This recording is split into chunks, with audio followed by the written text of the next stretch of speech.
Welcome to From the Crow's Nest, our AOC member and subscriber only bonus edition. I am your host, Ken Miller, Director of Advocacy and Outreach for the Association of Old Crows.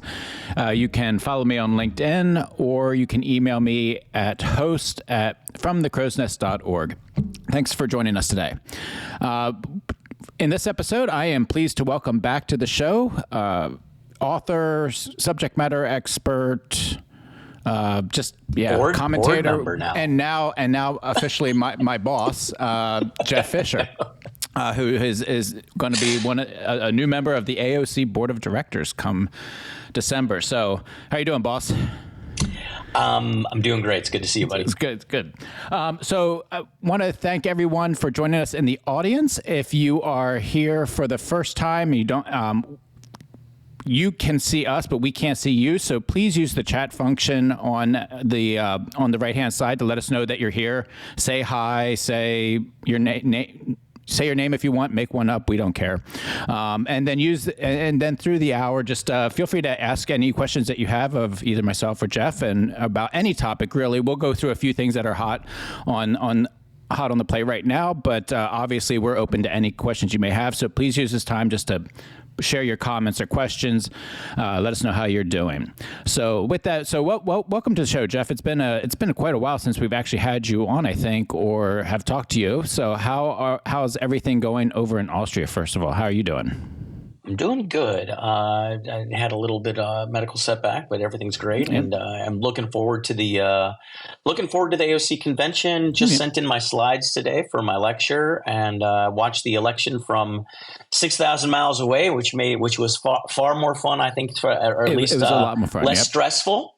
Less stressful over here for me. So yeah, we're all doing good. Thanks for asking. Good. Excellent. Yeah. So we'll get to your presentation a little bit, because there's a few things in your presentation that you wanted to chat about. We'll also cover some of the latest developments going on in Ukraine. We will touch on the election, and of course, your Indiana University football team is having a pretty good season here at 10-0. So that's what are they ranked? They're since they don't have scarlet and gray helmets, they're not Ohio State. They don't get that bonus points. So they're at 5. They're number 5 right now. Okay, so but once they beat Ohio State not next week, but the week after, I guess. Their next game. And they got a week rest up for it, so it's good. See, there you go. So maybe they'll get the love they deserve. So good luck with that. All right. So let's first start with the election. You enjoyed it from 5,000 miles away. I went to bed at like 9 o'clock at night, figuring it's going to be a few days anyway, so I'm not going to lose sleep over it. Woke up at like 6 o'clock the next morning, and it was all over. So it was not stressful for me because I slept through it all, but. The overall outcome was less surprising than how rapid it was over. So obviously the margin of victory, the popular vote, the House, the Senate, everything, everything kind of wrapped up a lot sooner than everyone thought. What was some of the, from your perspective over in Europe, you get a completely different look at the U.S. elections than we do over here stateside. You can watch it more for entertainment probably than a lot of us over here. What are some of the things that you saw from your vantage point, as well as kind of what you're hearing in the European community about this, second term for Donald Trump coming up here, and just kind of what it means for the international community to have not just him be reelected, but also in today's terms, a relatively substantial mandate from the standpoint of, he's gotten everything, more so than what a lot of people thought he could possibly win on election night. Yeah. So look, Austria has been very liberal leaning towards the United States for many, many years. So the idea of Republicans winning in Europe, in the European circles is always a challenge to kind of convey to them. This year, actually, I was the newspaper, the largest circulation newspaper in Austria called the Kronen Zeitung, reached out to me about a month ago and said, "Hey, would you do us a favor? And could you write 2 articles and we'll publish one, right? And what we'd like you to do is we want to publish an article the day after the election, and basically, what does it mean for Austria if Harris or Trump win? So I wrote 2 articles for them. Obviously, they posted the Trump one, right? and look, a lot of the rhetoric that they hear over here is through a very liberal lens, right? There's no Fox Media. I mean, imagine if Fox Media didn't exist in the United States. That's why I try and explain to Americans, right? If Fox or any kind of conservative outlet didn't exist in the United States, imagine if that your only news sources were all the other mainstream media, the Washington Post and the New York Times. You'd probably just be just as freaked out that Donald Trump won. So there's more and more Republicans that are in conservative movements that are moving in Europe. And to be fair, Europe has its own conservative movements, right? I mean, the Austrian election that just happened the month prior to ours, the FPO, or the Federalist Party of Austria, the far right party, won, right? Because they're sick of. They have immigration problems here too, right? They have this sense that they've lost a feeling of nationalism, right? And that's a touchy subject, as you can imagine, in Austria and Germany, right? Because when you start wanting to talk about you have nationalist pride in those 2 countries, you're immediately deemed a fascist. Like, I mean, for real fascism, right? Because of their history. So. Yeah, so it's a little bit of a challenge, but I think that after Europeans took all their blood pressure medicine and finally calmed down because the world was going to end, I think they've kind of embraced it a little bit more. Nations are going to have to pay more on their defense spending. They're going to have to figure out. They're going to have to go it a little bit alone, and part of my article said, look, that this is going to be a hard pill to swallow, but it's one of those, when you're a 5-year-old kid and your mom hands you a horse pill and says, you got to take this because it's going to make you better. It hurts to swallow that big pill the first time, but then after a while you're like, holy cow, mom was right. This is actually better for us. I think, if we want to, I do want to keep trying to focus on EW, right? So if we look through an EW lens of what does it mean for the election, I think there's some interesting things, right? I think Don Bacon winning again is always good because he's an electronic warfare officer. Very disappointing that Lori Buckout did not win. She came very close. She came very close. Very close. Very, and Lori's a great gal, right? I like her a lot, and I think it would have been great to have 2 former EW advocates. I mean, not just military folks, but I mean literally EW advocates sitting in Congress. I think that would have been phenomenal. That being said, I also think that with the Trump administration, I don't want to use the term isolationist, but I would say, let's say, a more conservative aspect on foreign policy and foreign interventionism, right? I think that's probably a better way to say where Trump's going to be going. I think that means that you're going to see a little bit of recapitalization. If I'm a Raytheon or an L3 or a Harris or a BAE, I think now's the time to start looking at what are the future requirements that the Pentagon's looking at, and where can we start trying to compete to build these things, because I think you're going to see a recapitalization of the military, which is good. So what is in terms of the war in Ukraine? It seemed like parties, especially Zelensky, they were taking it in stride, at least publicly. What the election and the results, almost as if they kind of almost seemed like they anticipated it one way or the other, or at least.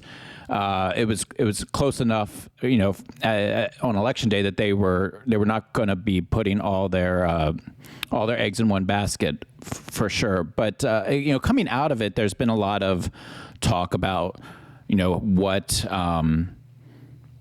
how Trump is going to change our position on Ukraine. Some of these conversations that Trump's had with Zelensky, though, go back into September and over the summer. So they've been engaged in discussions for a while, at least informally in some form. I think some of the articles said that he met with them back in September or something like that. So there's been that dialogue going on. How do you see his coming to his reelection to impact how we approach Ukraine, especially in light of just recently Ukraine pushing back the Russian offensive in Kursk? It's a huge step to show that Russia's going to continue losing ground in this war right now, and that kind of there's an opportunity here, both, I guess, to try to come to a point where they reach an agreement to end the fighting, or just simply a flat out Ukrainian victory in terms of maintaining its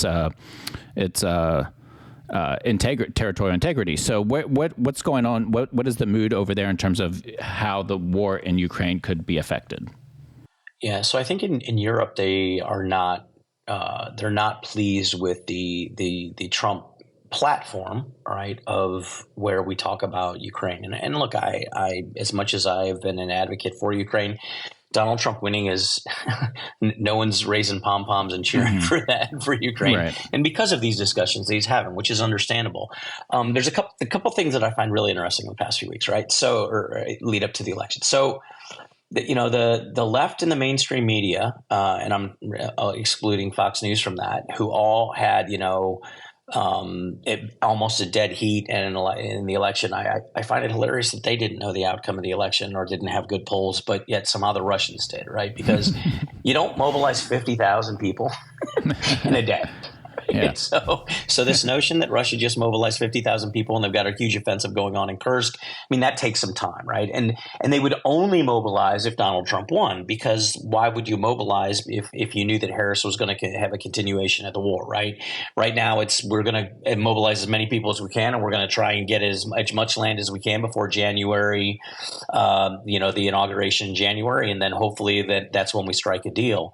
So I think they knew that. The next thing I find interesting is I do believe that Donald Trump has talked to both Zelensky and Putin, and I don't believe it's just once. I'm not so sure that Elon.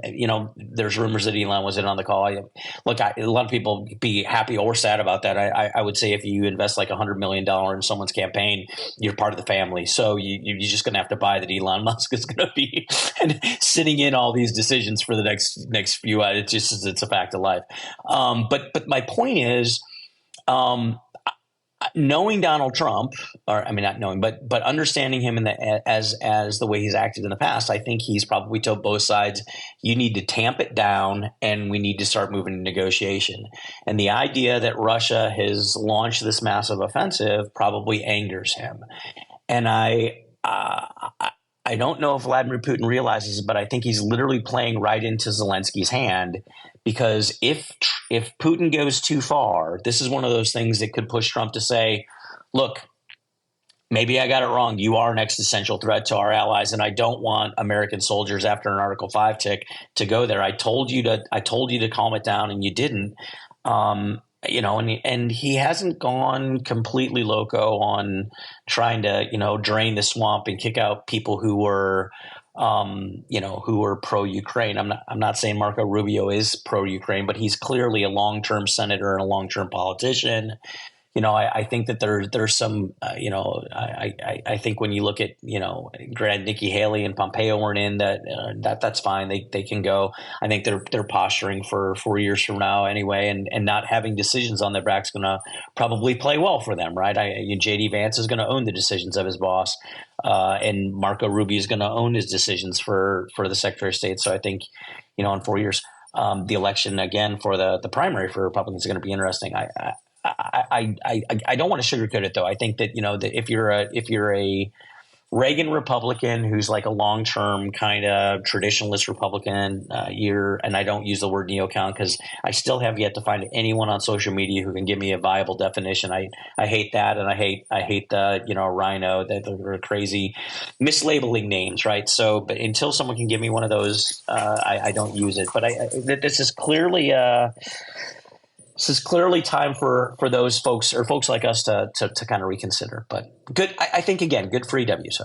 Well, I think there was an article in Kiev Post. It was an opinion piece on the newest or upcoming Bob Woodward book looking at Biden administration and Ukraine. Now, I have not read the entire article verbatim, nor have I read the book, so I'm not making any sort of statement that this is an accurate reflection. But it was interesting where it seems to take an angle, the book and then this op-ed on the book, that there was a lot of naivete in the Biden administration toward Russia and how they would handle the war in Ukraine. And one of the things that we've said on this podcast before is, there's a lot of uncertainty with a Trump administration, but I think one of the things that he did do, and whether or not this is good or bad, I don't know. It's not meant to be a normative, subjective statement. It's just an observation that he did make international leaders, especially some of our adversaries or peer competitors,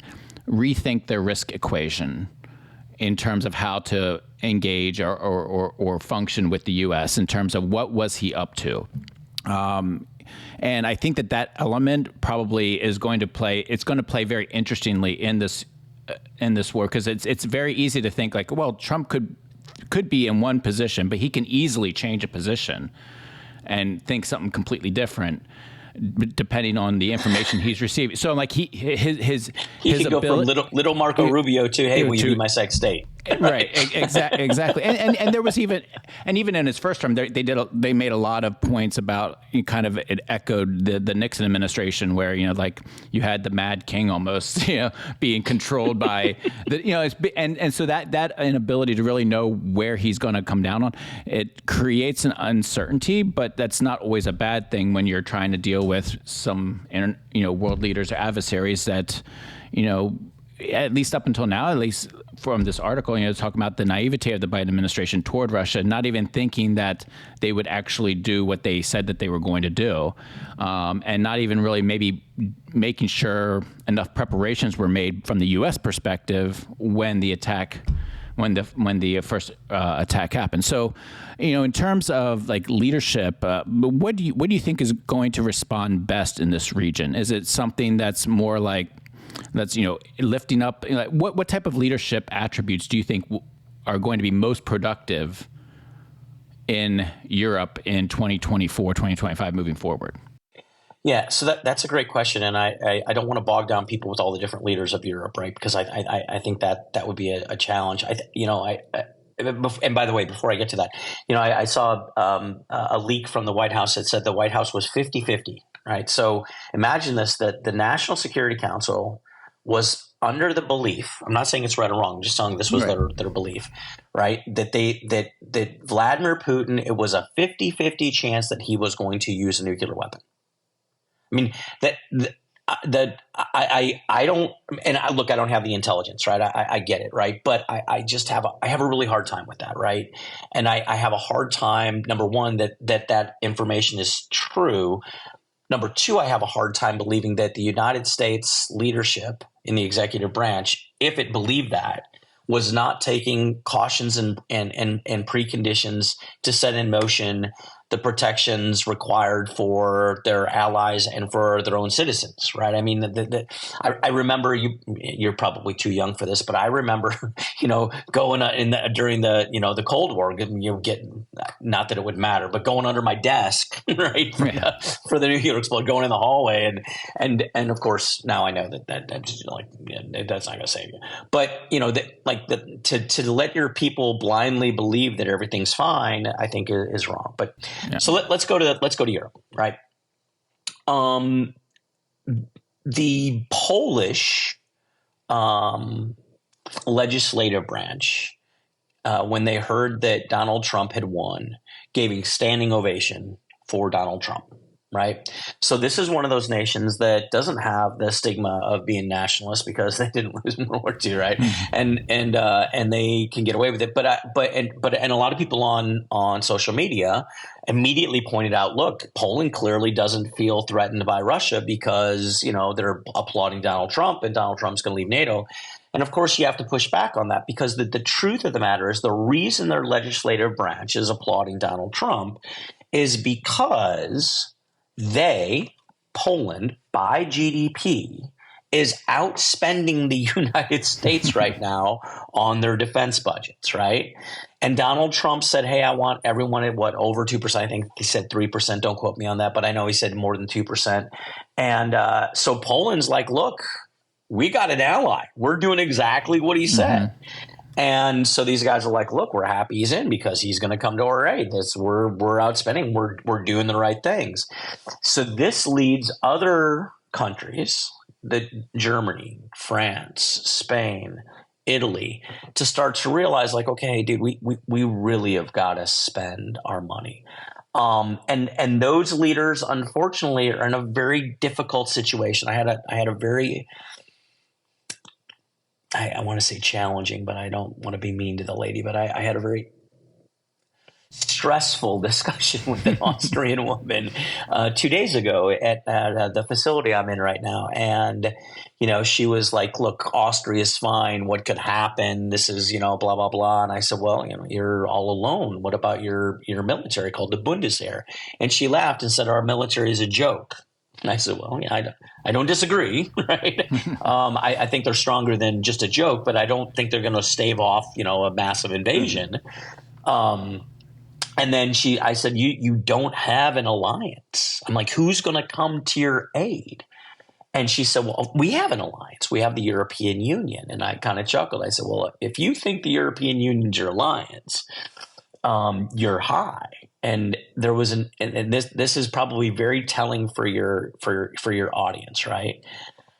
There was a poll conducted in the Kronen Zeitung, the largest news outlet, right? That I was in last week, and they took a poll of Austrians. And there's two questions. The first question was, if one of our neighbors or one of the other EU members is attacked, should Austria mobilize forces to go in their defense? And the answer was 12% said yes, we should go. 12, 1, 2. Reciprocating on that question, it was, if Austria is attacked, should the European neighbors of ours and the European Union nations, should they come to our defense? And the answer was 87% said yes, they should come to our defense, right? So you're like, I don't think you're doing the alliance thing right. Like you're doing it wrong, right? So Austria is a quagmire here, right? There's a couple wild cards that we can talk about too, right? So you've got Fico, who's in Slovakia, who won on a fairly right wing agenda, and I wouldn't say he's a friend of Vladimir Putin, but he clearly does not support the war in Ukraine, and he clearly wants to be someone who can work with Vladimir Putin and Russia in the future. And then, of course, you got Viktor Orban in Hungary, who clearly is far more close to and it basically is vetoing many of the NATO and EU efforts to get funds and resources to Ukraine. So there's more than, I could write a book on this, right? There's more than enough going on over here to keep you busy. At the end of the day, no one really has budgets. It all is going to have to start with money. And I will land my airplane on this. We'll go back to the big five, right? The big five nations where all the money is. Those leaders have two choices, right? They either need to create new taxes. I should say three choices. Create new taxes, not popular. Mm-hmm. They're going to have to remove social programs and where other government spending is going to actually invest into defense. And, as Ronald Reagan said, you can never kill a government program. Like once it starts, it's going to exist for life. So you can't kill those programs. And then the third option is they're going to go in debt. And unfortunately, most of these countries cannot go in any further debt because they took a lot of debt during COVID. So there's not a lot of options. Mm-hmm. So in terms of, you mentioned the EU, obviously, and NATO, different entities, different structures to them. We talk a lot about NATO, the future of NATO, especially as it pertains to what happens after Ukraine. NATO is obviously supporting Ukraine, but it's not, since Ukraine is not a member of NATO. There's room to maneuver in terms of how that support looks. Sure. Poland, Baltic states, different. So what is this, what do you feel like moving forward here with the new administration coming in? How is NATO going to respond? And what do you feel as though Russia is going to feel like they've accomplished enough to back down the war in Ukraine or move in a different direction to an actual NATO a NATO country? Because if they can't succeed in Ukraine like they've wanted, which is good, what would be the incentive to then turn around and turn against an actual NATO country that could trigger an Article 5 and with other countries helping out in the defense in a much more direct way than in Ukraine? So I don't believe that Russia or Vladimir Putin has achieved all of his goals, his strategic objectives in Ukraine. I think he wanted to eliminate Ukraine. I think he wanted that to be, and he's talked about the greater Russian Empire being brought back, right? So this notion, this silly notion of why he did this was to protect the Russians that were being, the Russian civilians in Ukraine who were being attacked mercifully by the Ukrainians is still just laughable, right? But Russia's in a little bit of trouble, right? The ruble is not the most stable. He's doing a lot of things. He's taking on a lot of debt to try and keep it elevated. He's got now a military-industrial complex now that's actually, look, they're cranking out stuff, and I get that. His problem is he doesn't have any buyers, right? So we've talked about this before. Nobody wants to buy Russian hardware right now because they know kind of the capabilities are not. They were a little embellished. Let's say that, right? So he has that problem, and then the other problem is he's got two frozen conflicts that are now starting to create challenges for him, right? So years ago, Russia carved off a piece of Moldova and called it Transnistria and made its own independent country, and then they carved off part of Georgia, and you're now seeing elections in those places and some serious pushback to what Russia was and kicking out Russian peacekeepers and things like that. So I don't think that this is a situation where he feels, emboldened with all of his well received gains to go against a NATO nation. But I would say that Moldova is a potential target, right? And Georgia is out there as well, and he could try and take more of that land, and he could start setting conditions in other places. That Russians in Lithuania, Latvia, and Estonia are being persecuted and not being treated fairly, and I have to go in, and we're not attacking Lithuania, we're just going in to defend our Russians. I mean, diplomats can spin things in many, many different ways, right? And then they'll say this wasn't an attack on Lithuania, we're just going to protect our guys and gals, right? So I think that that we have to realize that just Vladimir Putin is a bad actor, and why this administration fails to acknowledge that, I don't know. Well, and I also think that even here in the U.S., in terms of U.S. perspectives on how things will turn out, I had Forza DC, our congressional consultants, on Madison and Katie a couple of weeks ago to kind of talk about the upcoming election, and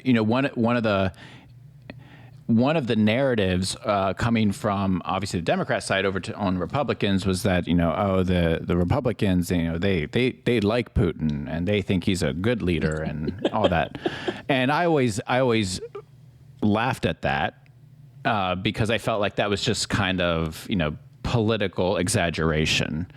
But then I went on vacation and I ended up getting into a conversation with someone who supported Trump, and they're like, you know what? And they were like, Putin he's a strong leader. He's not that bad. And I'm like, oh my God, you actually do exist over here. So and I made the case that, look, he's a madman. Like, okay, we know this. We can't be naive about him. We also can't assume that we can predict his every move.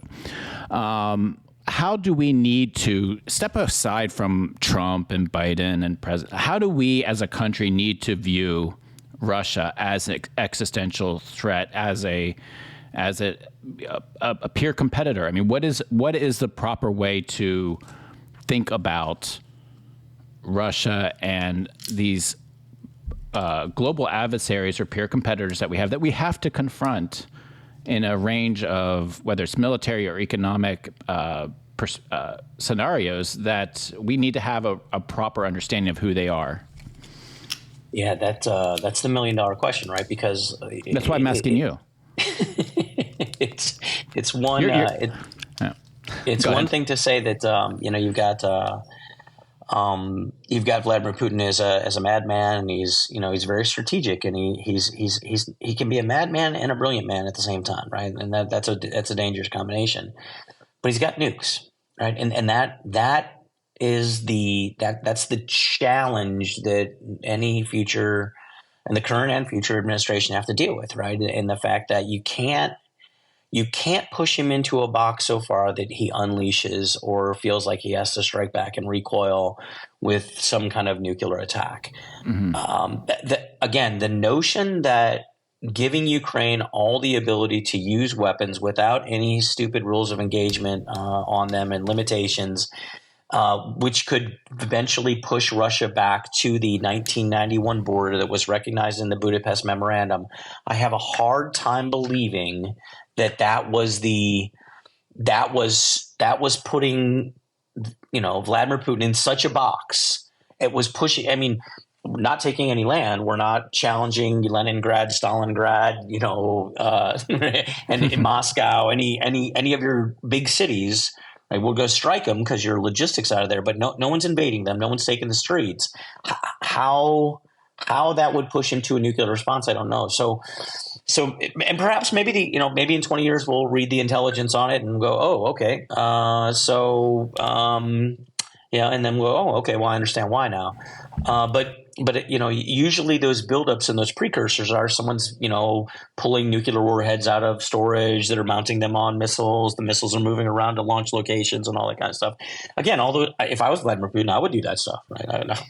Why wouldn't I, right? Because if those are your indications and warnings that you're setting up for yourself, then great. I'm gonna do everything I can right up to push the button just to see if I can get you to de-escalate and submit to my will.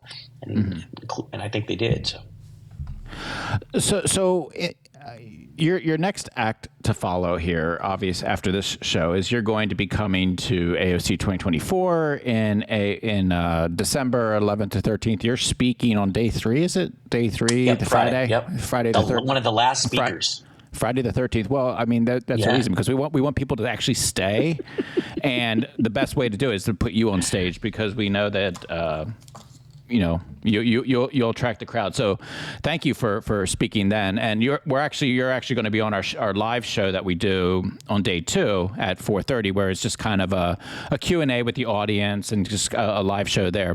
But you have a presentation. You'll be presenting as an official AOC Board of Director member. So again, congratulations for those who didn't hear the top of the show. You're now, like I said, you're now one of my bosses, and so now I have to treat you differently. But looking forward to having you on the board. Looking forward to having your voice in AOC.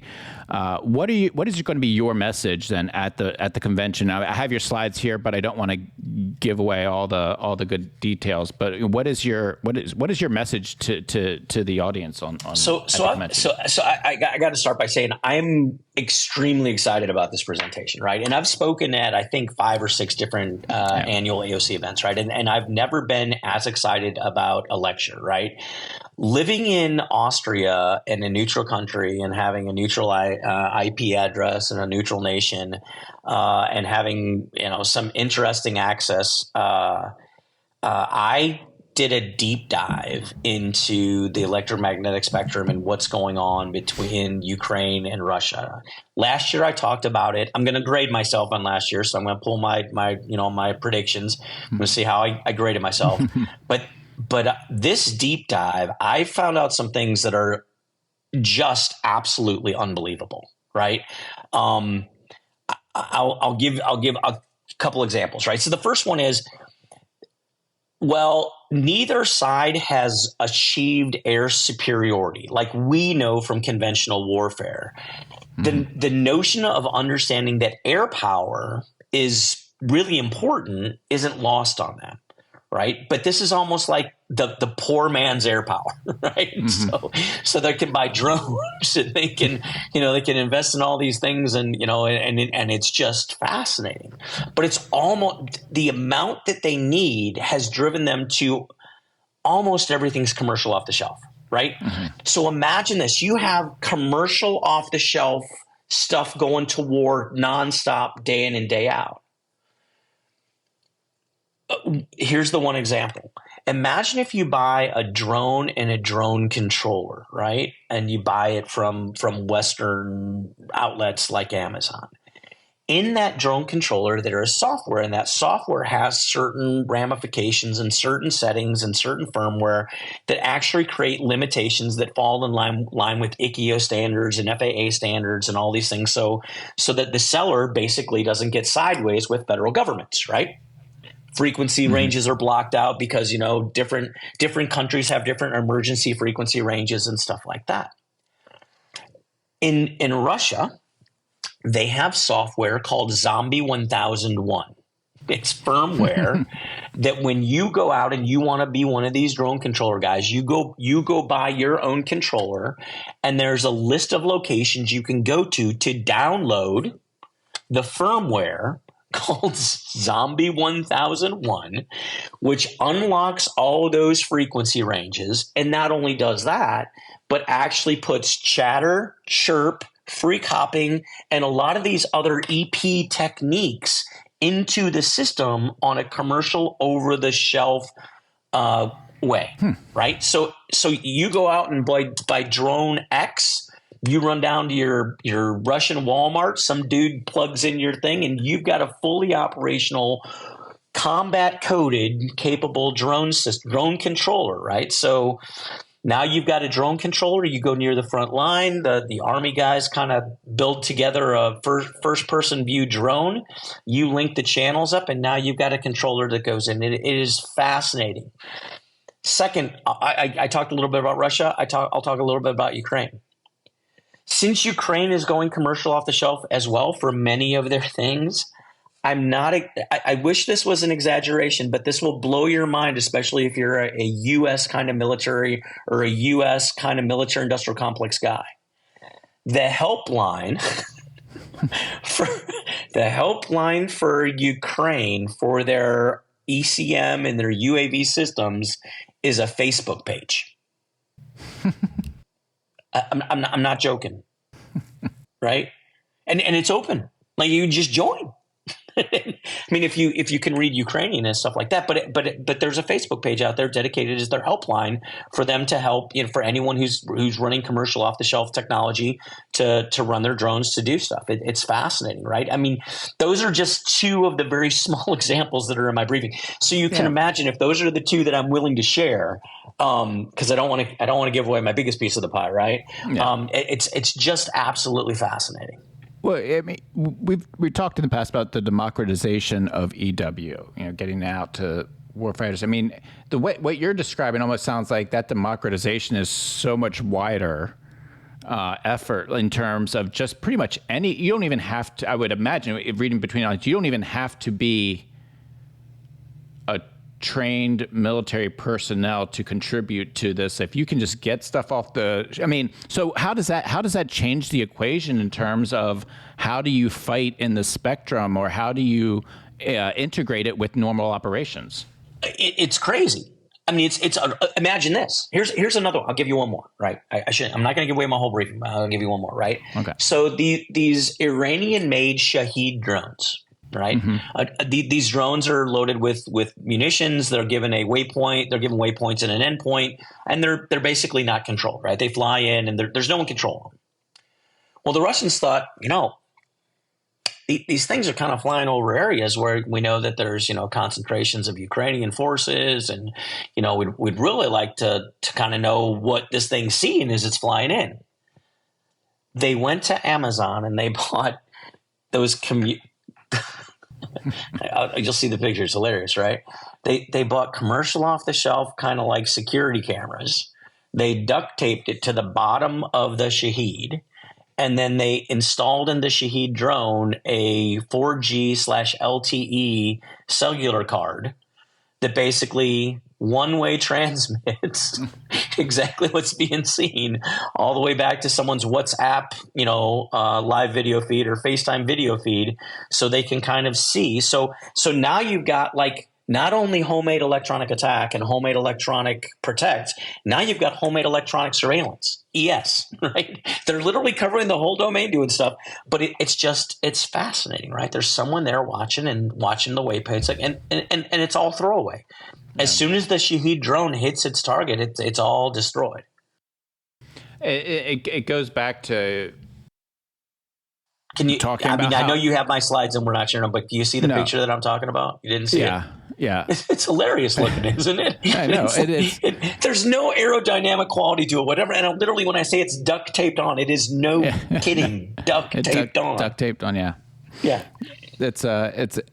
But it goes back to future war, current war, even future war is EMS war. And the ability to have to adapt to all these, I mean, how do you plan for, you at the top of the show, you talked about, recapitalization and defense. There's going to be a lot. We have to, we have a really challenging job to upgrade, to modernize, but also to support the legacy systems out there. And then you deal with this aspect of future war. How do you integrate that into planning? And maybe that's a topic for another show, but certainly how does that affect your ability to plan war? So I don't have an answer to that, but I'll make it even harder, right? I'll make this question even harder.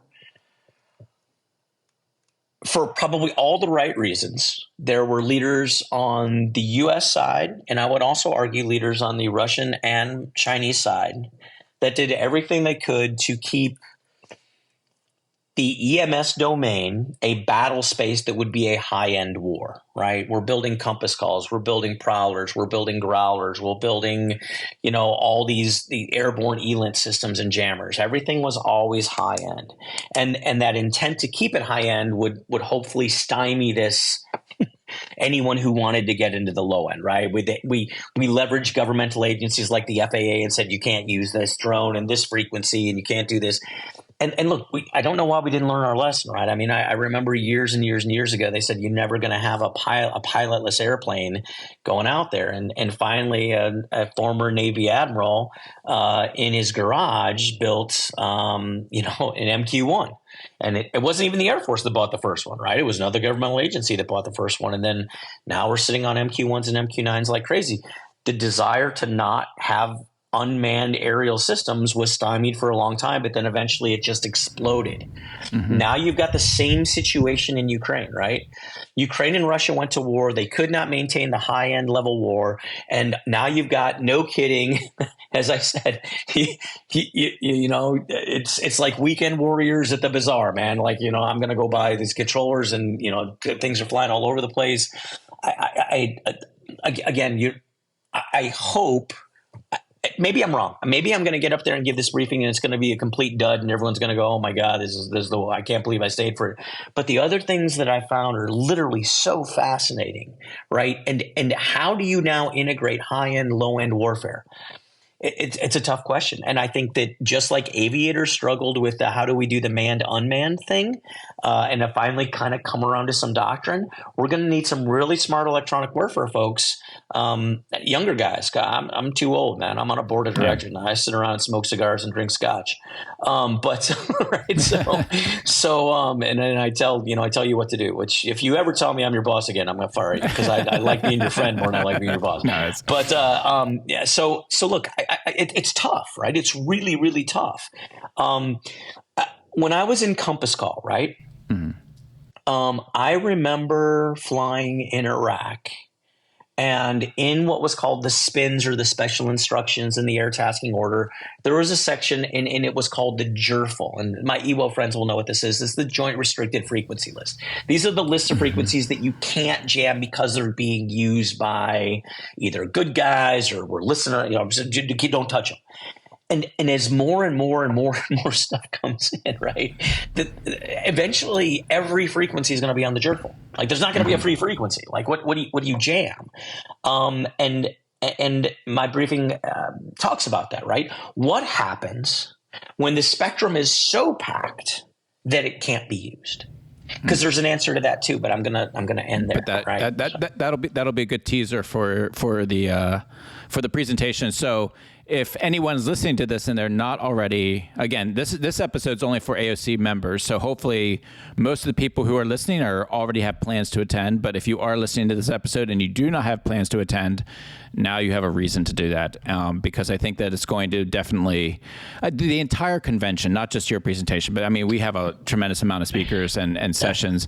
We're going to be covering everything over the course of those 3 days. So make plans to attend and stay through to the very end so you can hear Fish. But this is always like the fastest 45-minute conversation. I don't understand how it happens. I just looking down there, I'm like, dear God, it's already almost 2 o'clock. So we're gonna have to end it there. I appreciate all the questions we got in from the audience, and just really appreciate, Jeff, you taking time out of your busy schedule to join in here from Austria, and always look forward to seeing you here in a few weeks. But thank you for joining me here on From the Crow's Nest. Absolutely. Thanks for having me, buddy. All right, well, that will conclude this episode of From the Crow's Nest, our AOC member and subscriber only bonus edition. As always, you can review, share, and subscribe to this podcast. We always enjoy hearing from our listeners, so please take some time to either comment on the show, or you can email me at host@fromthecrowsnest.org. I would love to hear, what you enjoy about the podcast, things that we can do to improve it. We're always trying to respond to our listeners, so take some time to do that for us, please. That will conclude this episode. Thanks for listening.